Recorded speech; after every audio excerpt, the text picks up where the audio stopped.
साथियों, अभी हम लोग उपस्थित हैं एग्जाम टूर चैनल पर। जैसा कि आप लोग देख रहे हैं ये सब, आज मैं आप लोगों को बता दूं 21 तारीख को आप सबको 11 बजे जो ट्विटर कैंपेन करना है उस पर एकदम 100% आप लोग अडिग रहिए और अच्छा से कैंपेन करिए। दूसरी बात बता दें, आप लोगों के पास, आप लोगों के अगल बगल, आप लोगों के दाएं बाएं कुछ ऐसे डी ब्लॉक एलिमेंट होंगे जो आपको बोलेंगे कि ट्विटर से क्या होगा, इस कैंपेन से क्या होगा। आप करके तो देखिए। दो तरह के लोग होते हैं, एक आपको प्रभावित करने वाले होते हैं और एक आपको दुष्प्रभावित करने वाले होते हैं। एक होते हैं आपको जो आईना दिखाएंगे कि हाँ आप अच्छा काम कर रहे हैं, एक होते हैं जो आपको ये करेंगे इससे कुछ नहीं होगा। तो उन तरीका डी ब्लॉक एलिमेंट से आप लोग बचे, जो डिस्टर्बिंग एलिमेंट है उन लोगों से बचे। और इस वीडियो को अंत तक जरूर देखें। आपसे बता दें कि आपसे सबसे पहले इस बात से आप अवगत हो जाए कि कुछ बातें, कल का पेपर भी आप लोग देखे होइएगा, बहुत दुखद खबर आया, उसको मैं ऐसा आप लोग ना करें। हम आप सबके साथ हैं, रिजल्ट रिवाइज तो देना ही पड़ेगा। जिस तरीका से दे रेलवे आयोग गलत की है तो रिजल्ट देना पड़ेगा। अब बात बढ़ चुकी है, अब इसे कोई रोक नहीं सकता है। 100% रिजल्ट आएगा, आप 100% उम्मीद के साथ रहें और आएगा ही। चलिए आपसे बता दें कि आप उस व्यक्ति के पास जाएं जो पॉजिटिव थिंकिंग रखता है। आप उस व्यक्ति से संपर्क में रहें जो आपके बारे में हमेशा पॉजिटिव सोचे। नहीं तो केवल उस व्यक्ति के आप प्रभाव में रहिएगा जो आपसे केवल उम्मीद रखे, तो आप नकारात्मक दिशा में जा रहे हैं। केवल उम्मीद रखने वाले व्यक्ति से दूर रहें। ऐसा मैं क्यों कह रहा हूं आप जरा सुनिए। एक कहानी मैं आप लोगों के बीच सुनाने जा रहा हूं, जरूर सुने। इस पर आप लोगों को ट्वीट करना है, ये सब तो चलेगा। फिर एक थोड़ा सा मैं आपसे बता दूं। देखिए, एक दुकानदार था जो लास्ट समय हो गया था, यानी कि 11 बजे रात को दुकानदार ने दुकान बंद करने जा रहा था। तब तक एक दौड़े दौड़े दौड़े दौड़े उसके पास कुत्ता आया। और कुत्ता जो आया उसके गर्दन में एक झोला लटका हुआ था और उसमें कुछ रखा हुआ था। तो दुकानदार देखा, ऐसे मुड़ी नीचे कर दिया, सिर अपना नीचे किया, तो दुकानदार उठा लिया और देखा तो उस झोला में कुछ नाम लिखा हुआ था, सामान सबका नाम लिखा हुआ था और उसमें कुछ पैसा था। और तो उस दुकानदार क्या किया, सामान का लिस्ट देखा और झोला में पैक किया और उस कुत्ते को फिर गर्दन में डाल दिया और जो पैसा बचा उसमें डाल दिया। फिर अब ये जो दुकानदार था वह सोचने लगा कि किसका कुत्ता है। जब कुत्ता इतना मतलब चालाक है, ईमानदार है, समझदार है, तो इसका मालिक कैसा होगा, थोड़ा चले हम उससे मिले।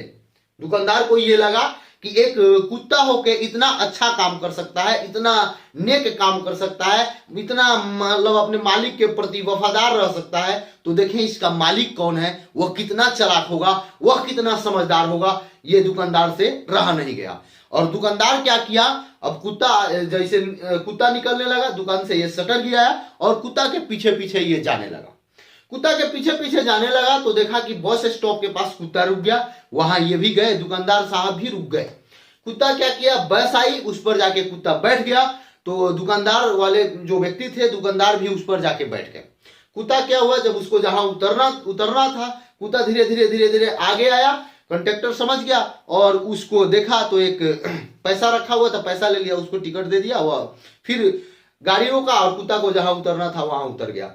फिर जब कुत्ता उतर गया तो इनको तो देखना था कि इसका मालिक कौन है, मालिक से भेंट करना था। किसको, तो दुकानदार वाले को, कि वो देख रहे थे कि इसके ट्रेनर कैसा है, इसका मालिक कैसा है। जब कुत्ता इतना समझदार हो सकता है तो इसका मालिक कितना समझदार होगा। इस तरीका से वह सोचने लगा और पुनः जब वहां पे कुत्ता बस स्टॉप के पास उतरा, गाड़ी रुकी तो वहां पे उतर गया। उसके बाद देखे कुत्ता आगे आगे और दुकानदार पीछे पीछे, कुत्ता आगे आगे दुकानदार पीछे पीछे गए।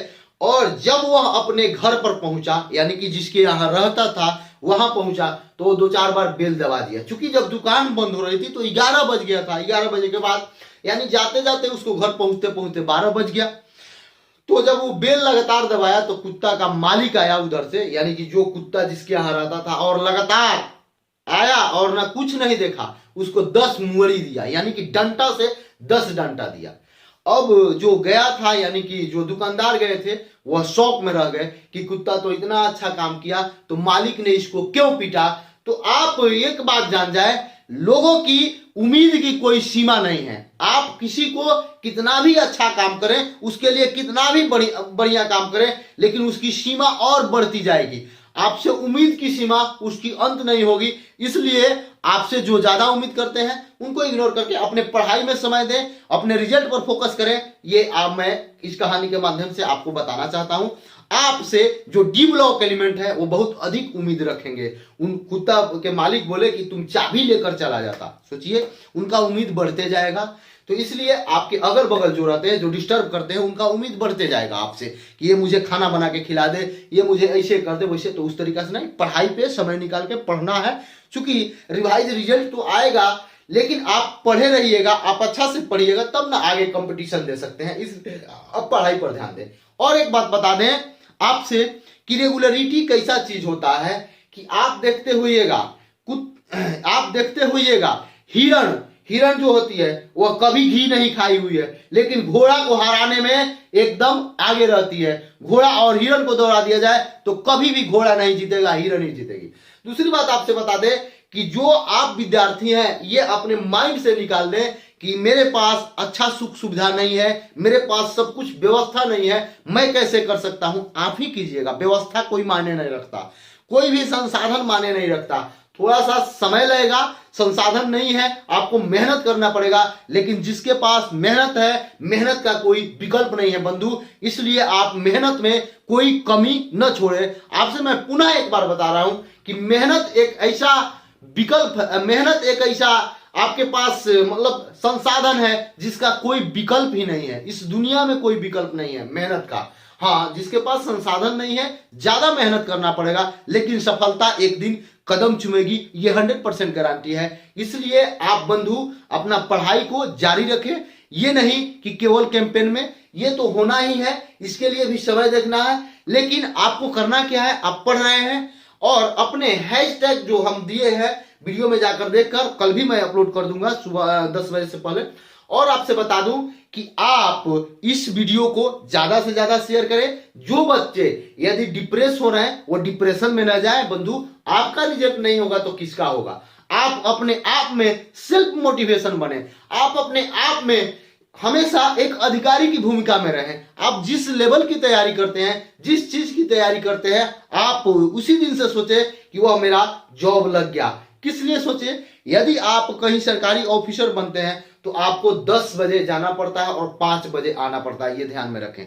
तो आप अभी नहीं बने हैं तो ये 100% सोचे कि आपको उससे ज्यादा वर्क करना है। यानी कि आपको 10 से 5 तो ऑफिसर अभी बने नहीं है, तो आप सुबह में भी पढ़ें और 10 से 5 बजे तक लगातार पढ़ें, मतलब बीच बीच में कुछ समय गैप करके। लेकिन आप देखें कि जिसका जॉब लग जाता है वो किस तरीका से मेहनत करता है। तो आपका नहीं लगा है, यानी आपको लेना है तो उससे अधिक मेहनत करना पड़ेगा। इसलिए आप लोग पढ़ाई को बाधित न करें और आप पढ़ते रहें जब आपको लगे। क्योंकि ट्विटर जो है कुछ ना कुछ अपना पिछला बार भी किया तो इस बार भी करेगा। इसलिए आपको करना है क्या है, हैशटैग सेम जो बताया गया वही रखना है। लेकिन उसमें कोई लिखेंगे जय हिंद, कोई लिखेंगे रेल मंत्रालय मुझे न्याय दे, कोई लिखेंगे मिनिस्ट्री मुझे न्याय दिया जाए, कोई लिखेंगे प्रधानमंत्री मुझे रोजगार दे।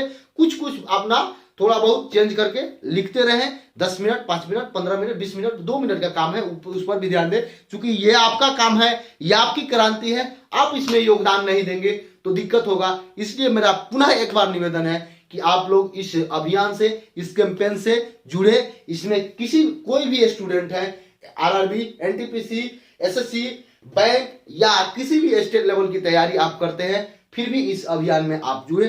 कल 11 बजे, यानी कि 11 बजे आपको जुड़ना है। 21 तारीख को, आज ही के दिन आपको 11 बजे जुड़ जाना है। क्योंकि मैं रात में वीडियो बना रहा हूं, कल सुबह इसको प्रकाशित किया जाएगा, यानी कि 21 तारीख को। तो आप लोग इसे सुने, ज्यादा से ज्यादा शेयर करें। और मैं पुनः एक बार बता रहा हूं, आपका रिजल्ट होगा 100% होगा, आपका नहीं होगा तो किसका होगा। आप लोग पढ़ाई पर कंटिन्यू रखें, पढ़ते रहें। जय हिंद, जय भारत।